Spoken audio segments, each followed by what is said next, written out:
Welcome to a new segment of Expert Insights hosted by IPS. Today we have Ms. Michelle Bhattacharya, who's the coordinator at the Global Living Wage Coalition. Welcome to IPS in Sri Lanka, Michelle. Thank you. Given your work at the coalition, there is somewhat of a mystery around what a living wage is. Everyone's heard about what a minimum wage is. It has been discussed all over the world. But what exactly is a living wage? Yep. So a living wage is similar to a minimum wage, and there's some confusion for a couple of reasons, right? They're both trying to get at one of the same aims, which is preventing poverty for workers and situations of extreme poverty. But the way in which they go about doing that are different. What living wage is really an understanding of how much money do you need to earn to live a basic but decent lifestyle. And that's defined both by international norms as well as by specific conditions in a local country and in a local geography.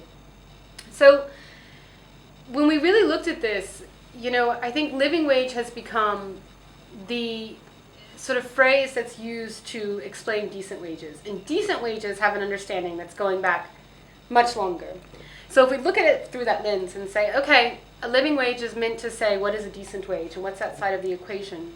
A minimum wage, according to the ILO, should take into account both decent wages, so that's the needs of the workers in order to live a decent living, but also economic development. And that's a competing interest, right? And when minimum wages are set, there has to be a balance between these two things. What a living wage is really looking at is saying, well, what is that decent wages side of the equation? Because that has always been somewhat fluid in how people define it. And so what we are sort of looking at through the Global Living Wage Coalition is how do you estimate that living wage so that you're looking at a normative standard of decency, and so that you're looking at what really applies as well in a local context. And the Global Living Wage Coalition came together as a group of standard systems that said, yeah, there is this issue. People don't understand a living wage. So let's come together behind one definition and one methodology for calculating a living wage. The definition of living wage that was agreed to by the Global Living Wage Coalition is aligned with what was generally accepted as the right principles. There were a lot of different definitions, but in 2011, Richard Anker, who was one of the creators of the Anker methodology at the ILO, did an analysis of what is a living wage. How are the different ways it's defined? And in that analysis said, okay, there's general consensus on what the idea is, but everyone speaks about it differently. You put that consensus together and it's reflected in saying that it's the amount that needs to be earned for a family, which means the family size in a given place that is a typical family, accounting for the number of workers in that family that are in a typical family, to cover basic necessities like food, so adequate nutrition in terms of WHO standards, housing, something that's safe, that protects someone from the elements, clothing, transportation, healthcare, education, the basic essentials that people consider human rights. And that really is what defines what is going behind the living wage, as opposed to like a minimum wage where it's accounting for economic development. I think the final thing that I would sort of point out, it's a big difference, is that a minimum wage is mandatory, right? A living wage is voluntary. And that's the case right now. Now, some countries like Ecuador and Vietnam have rules about minimum wages coming to equal living wage, and then it's about how you calculate it and how you define it. But for the most part, those who are choosing to try to pay a living wage to provide that level of decency are doing so for different reasons. Right. I mean, there is a political backlash when it comes to minimum wage right now, even in the US and in other countries as well.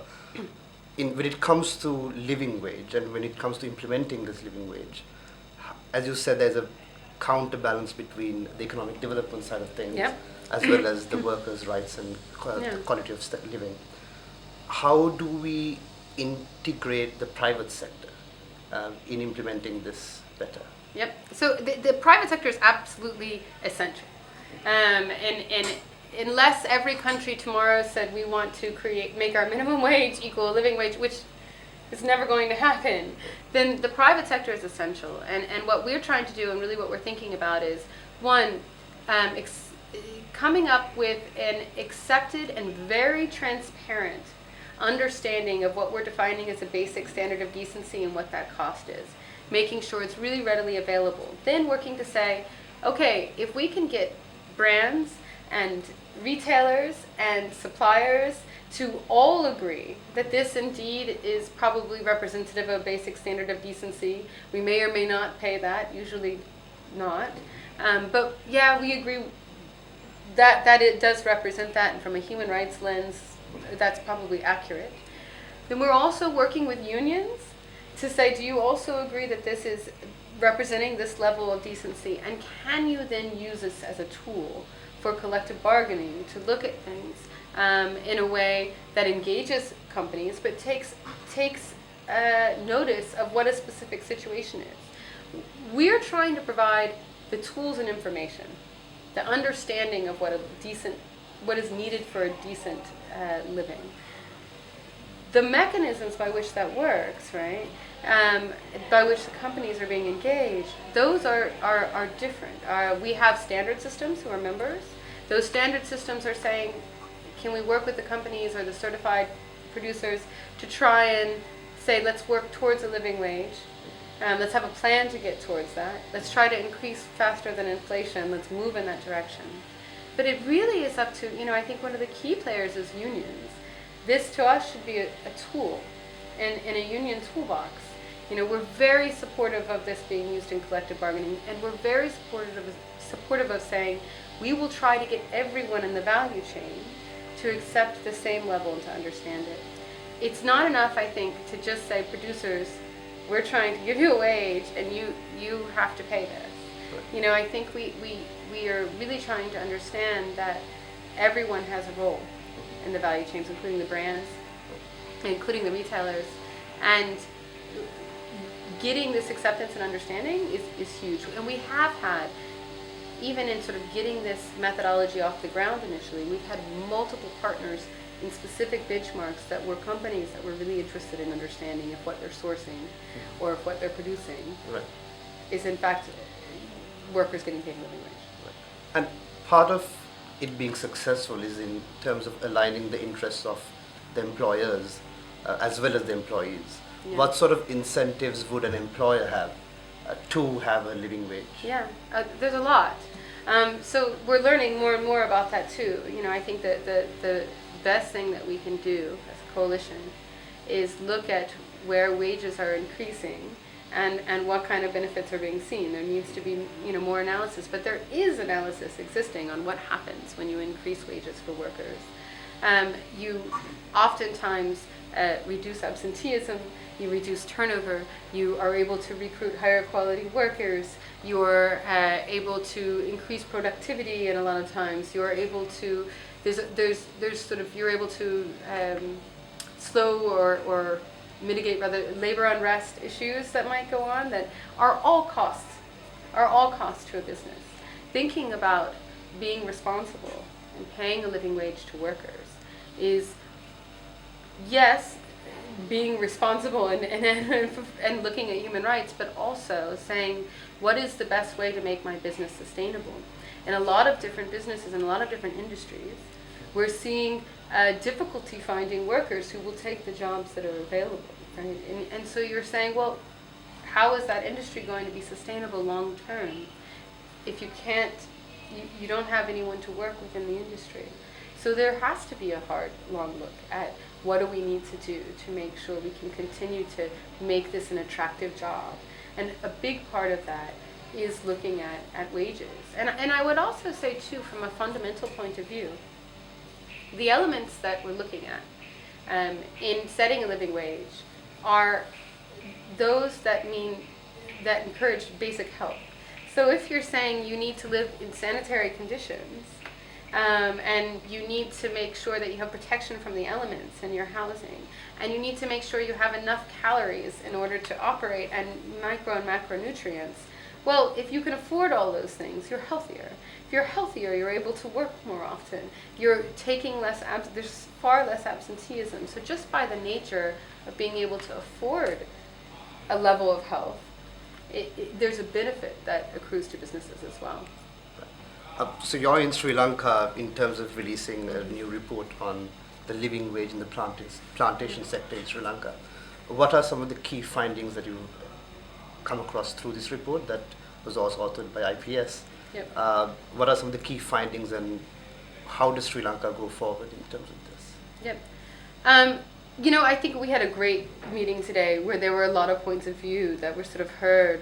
And before I sort of go into that and some of the things that we heard and we'd like to take into account, I would say that IPS has done an incredible job in really putting this together. And Nisha and Manoj and Priyanka, who worked on this study, have put in just above and beyond in terms of the amount of time. So one, I think it's fantastic to know that this sort of local representation was there, and that in Sri Lanka there is now an expertise on this issue that continues to exist, right, and can continue to be engaged. Because there's more questions, and one of the takeaways I'd say, there's more questions that still need to be answered. It's one thing to say we understand what this living wage is, but I think in Sri Lanka, and a lot of what I've heard is, but we need to take a deeper look on the value chain in this case and understand where is the distribution of the revenues that are coming in, right?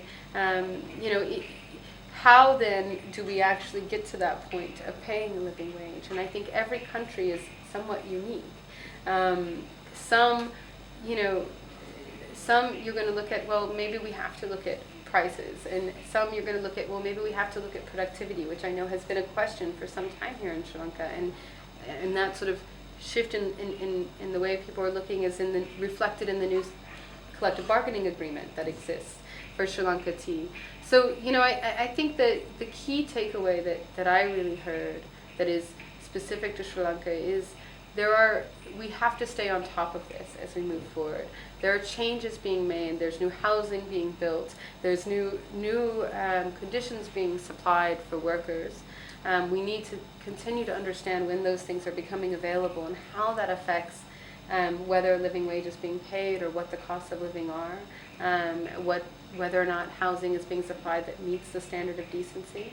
So it's staying on top of that, but it's also saying that it's important to look more deeply into the value chain to know where is that value that could be distributed to workers more. Where is it lying, and how do we capture that and make sure that workers are able to earn a decent living.